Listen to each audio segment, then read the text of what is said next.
পাকিস্তানের মাটিতে পাকিস্তানকে হোয়াইট ওয়াশ করলো বাংলাদেশ। ক্রিকেটের অন্যতম পরাশক্তি পাকিস্তানকে তাদেরই মাঠে 2 টেস্ট সিরিজের হোয়াইট ওয়াশ করার কৃতিত্ব দেখালো বাংলাদেশ।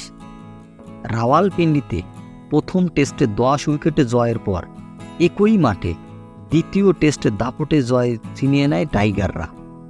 185 রানের টার্গেটে খেলা সফরকারীরা আজ 4 উইকেটেই 143 রান তুলে জয় নিশ্চিত করে। তাহলে বাংলাদেশ ক্রিকেট দল কি আসলে তাদের যে একটা উন্নত দিক সেটা কি আসলে দেখতে পাচ্ছে?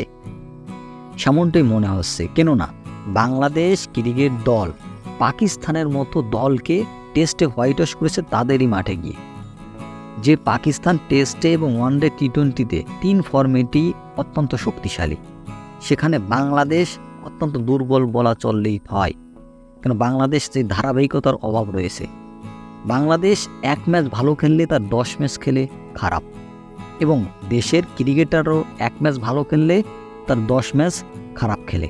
সেমন পরিস্থিতিতে অন্ততপক্ষে বাংলাদেশ ক্রিকেট দলের প্রতিটা সদস্য এবার পাকিস্তানে গিয়ে তাদের বিপক্ষে ধারাবাহিকভাবে পারফর্ম করেছে।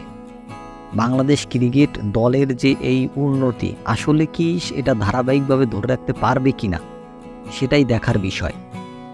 বাংলাদেশ সম্পর্কে আপনার মতামত কমেন্ট বক্সে আশা করছি।